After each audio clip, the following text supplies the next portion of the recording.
Halo para penggemar dan pecinta fisika, pada hari ini, pada video kali ini, saya akan menjelaskan mengenai pemantulan cahaya.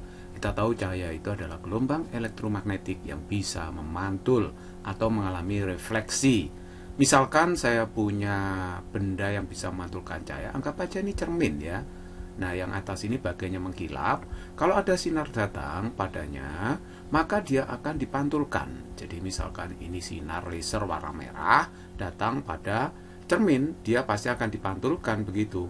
Nah, SD itu maksudnya adalah sinar datang, N itu garis normal, garis yang tegak lurus bidang. Sedangkan SB itu adalah sinar pantul. I itu sudut datang, R itu adalah sudut pantul. Nah, sekarang perhatikan baik-baik, dalam pemantulan ini pasti akan berlaku hukum Snellius tentang pemantulan cahaya. Nah, hukum pemantulan cahaya yang pertama adalah sinar datang, sinar pantul, dan garis normal terletak pada satu bidang. Nah, ini terletak pada bidang gambar ya. Yang kedua, sudut datang sama dengan sudut pantul. Jadi, I itu sama dengan R, di mana I itu sudut datang, R itu adalah sudut pantul.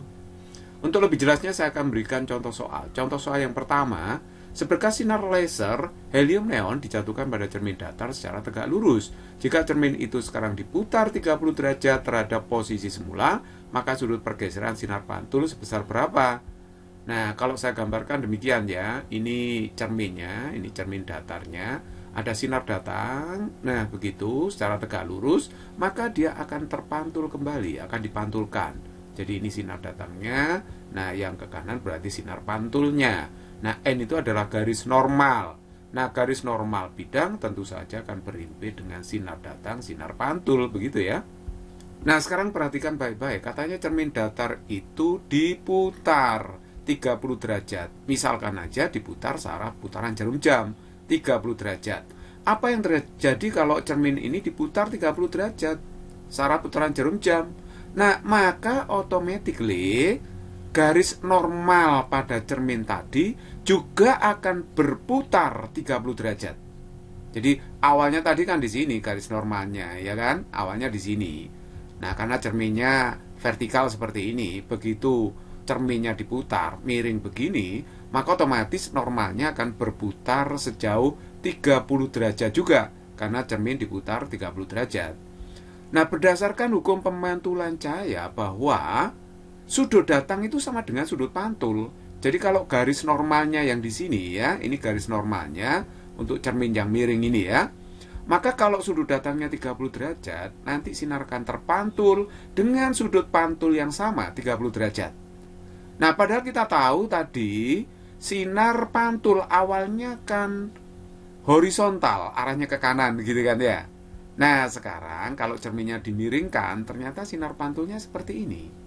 Nah, jadi kalau begitu sudut pergeseran sinar pantulnya dari awal hingga yang terakhir kalau cermin dimiringkan seperti ini. Jadi kalau begitu lihat pergeserannya itu berarti 30 derajat ditambah 30 derajat. Berarti sinar pantulnya bergeser sejauh 60 derajat. Jadi kalau begitu jawaban yang tepat adalah D. Oke, sekarang nomor 2. Dua cermin datar A dan B berhadapan bentuk sudut alfa. Seberkas sinar sempit sejajar cermin B dijatuhkan pada cermin datar A, sehingga dapat memantul ke cermin B. Sinar yang terpantul dari cermin B sejajar dengan cermin A. Nilai alfa sama dengan berapa? Nah, kalau saya gambarkan demikian ya.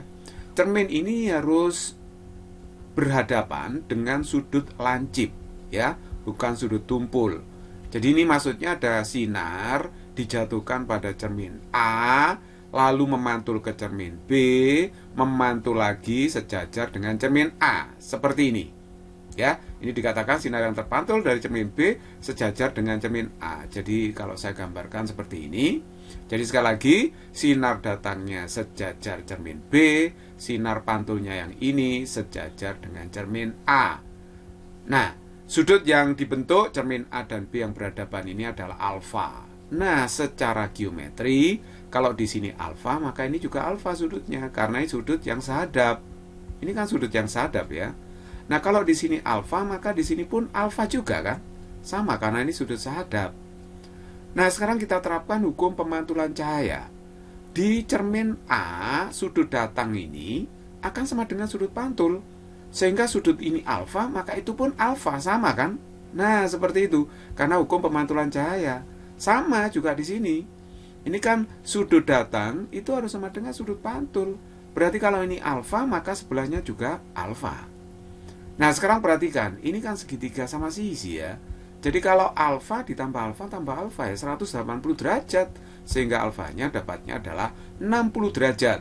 Nah, itulah sudut yang dibentuk cermin A dengan cermin B itu. Jadi jawaban yang tepat adalah B. Oke, sekarang nomor 3. Cermin A dan B saling berhadapan membentuk sudut 30 derajat. Sinar sempit dijatuhkan pada cermin A seperti tampak pada gambar.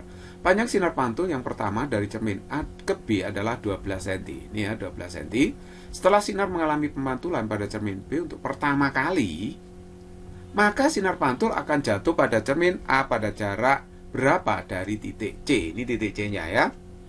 Nah, kalau kita lacak begini, ini sinar ini membentuk sudut 30 derajat ya terhadap cermin A.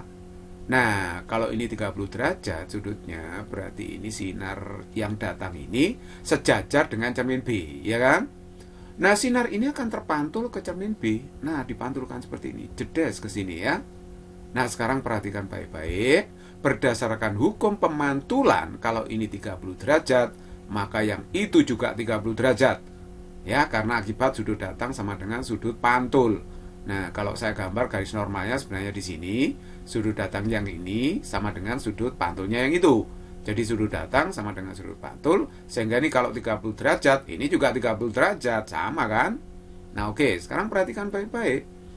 Nah, kalau saya gambar garis normal di sini, ini Anda lihat ini adalah segitiga siku-siku ya. Ini segitiga siku-siku.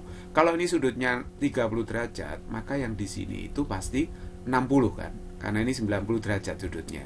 Nah, ini 60. Oke, kalau begitu sudut yang sebelahnya ini pasti 120 derajat ya kan? Karena 60 tambah 120 kan 180. Karena ini pelurusnya.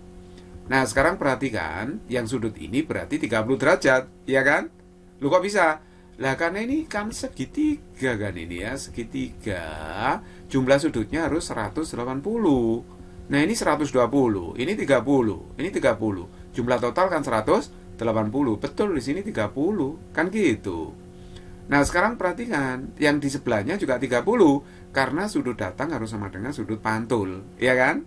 Nah, kalau yang ini 30, padahal ini 60, berarti untuk segitiga yang ini ya, ini 60, yang itu 30, berarti yang sini kan harus 90, ya kan? Nah, ini 90, ini 90, ini 90. Berarti sinar yang terpantul dari B jatuh ke A, ini dengan sudut 90 derajat, ya kan? Jatuhnya ini tegak lurus 90 derajat. Nah, perhatikan, yang ini berarti 12 cm. Loh, kok bisa? Karena segitiga ini kan segitiga sama kaki ya.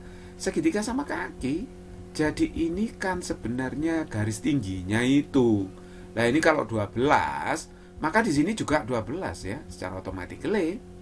Nah, oke. Sekarang perhatikan, yang ditanyakan apa sih? Yang tanyakan ini, jarak jatuh sinar pada cermin A ke titik C. Nah, saya beri nama D. Nah, ini kan segitiga siku-siku ya. Segitiga siku-siku.